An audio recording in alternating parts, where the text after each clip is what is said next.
Ili usipitwe na matukio mbalimbali na uwe wa kwanza kutazama video zetu, tafadhali bonyeza neno subscribe hapo chini ya video hii, kisha bonyeza alama ya kengele itakayotokea. Asante. Moja kati ya habari kubwa ambayo siku ya leo imetrend sana mitandaoni ni hii habari ya Zari the Boss Lady. Zari amecharuka mitandaoni na kuzungumza kuhusiana na msanii Diamond Platnumz, namna ambavyo kama vile amewabagua watoto wake, kama vile amewatenga watoto wake. Ukiangalia kuna kaugomvi fulani kati ya Zari pamoja na msanii Diamond Platnumz, lakini haijalishi katika swala zima la ugomvi, kama mtu umepata naye watoto, unatakiwa kuangalia wale watoto, unatakiwa kusimama kama baba, kuendelea kusimama katika majukumu yako licha ya kwamba mmetofautiana na mzazi mwenzako. Lakini msanii Diamond Platnumz amekaa kimya na wala hawasiliani vizuri na mzazi mwenzake Zari, na yeye akitaka kuwasiliana na watoto wake anawapigia direct watoto wake moja kwa moja. Siku ya leo Zari the Boss Lady kuna kitu ambacho ameweza kukizungumza cha tofauti sana kuhusiana na msanii Diamond Platnumz. Tunakumbuka Tanasha Donna mwezi huu wa kwanza alipomleta mtoto kwa baba yake msanii Diamond Platnumz, tuliona upendo wa dhati ambao Nasib Junior mtoto wa Tanasha aliweza kuonyeshwa na familia ya msanii Diamond. Ni upendo wa tofauti sana. Ukiangalia kina Esma, ukimwangalia Tahia mtoto wa Esma, namna ambavyo walikuwa wanamkea, wanampenda, wanacheza naye michezo, wanafanya hivi, wanafanya vile. Lakini pia tuliona Diamond alitumia muda mwingi sana kukaa na mtoto wake, mpaka ilifikia hatua anamwambia mwanae kwamba kumbe wewe ni mtundu hivi, mama yako ana kazi sana kuishi na wewe, jambo ambalo linampa pia Diamond experience kwamba aweze kumheshimu mwanamke ambaye anaishi na mtoto wake kwa sababu tu mtoto wake ni mtundu. Na tuliona kuna siku Mama Dangote aliweza kuposti katika peji yake ya Instagram, akawa anadai kwamba huyu ndo mrithi wa Wasafi yote, yani Wasafi record label, lakini pia Wasafi Media, Wasafi Beti, yani yeye ndo mrithi huyu mtoto wa Tanasha Donna.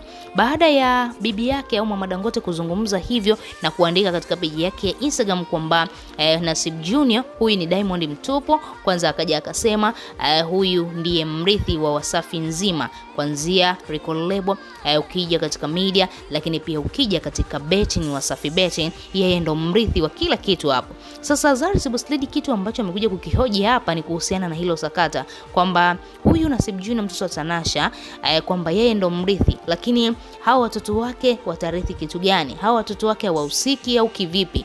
Kwa sababu ukiangalia namna ambavyo Mama Dangote alizungumza vile au aliandika ule ujumbe vile, alikuwa anamaanisha kwamba yeye huyu mtoto ndo atakuwa mrithi kwa sababu tu amefanana na msanii Diamond Platnumz.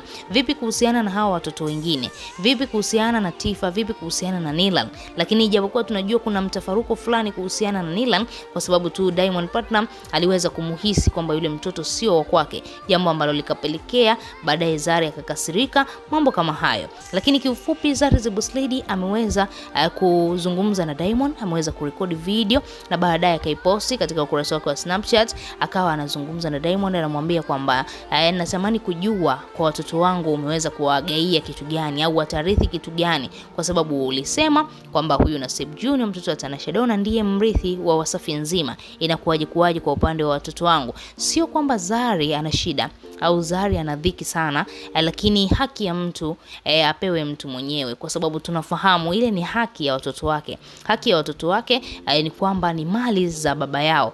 Haijalishi labda Diamond alizungumza kwa masihara au kwa mzaa au alizungumza tu vile lilimtoka mdomoni, au Mama Dangote tu mpaka ameshika simu akaamua kuandika kwamba huyu ndo mrithi, inamaanisha kitu gani?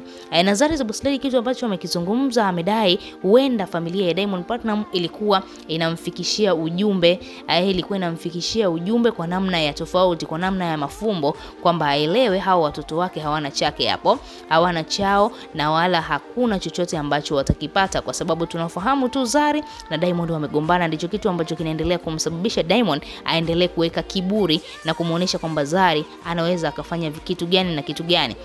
Walikuwa ni watu wawili ambao walikuwa wanapendana sana, walikuwa ni watu wawili ambao ni wazazi wa tofauti, lakini sasa hivi kitu kidogo kimekuja kuwagombanisha na kufikia hatua kubwa kama hii. Yani Diamond Platnumz anashindwa hata kwenda kuwatembelea watoto wake huko South Africa, anashindwa hata kuwaambia watoto waje Tanzania, mambo kama hayo. Mambo yametokea ni mengi sana, lakini tunaweza kusema huenda Zari the Boss Lady ameelewa vibaya, labda tu Mama Dangote alizungumza vile kwa ajili tu ya kumfurahisha Tanasha Donna au kumfurahisha yule mtoto Nasib Junior, ili mradi tu na wao waweze kufurahi, lakini wala labda walikuwa hawamaanishi. Wewe kama shabiki unalipi la kuzungumza? Tuachie maoni yako, lakini pia usisahau kubonyeza maandishi mekundu yaliyoandikwa neno subscribe.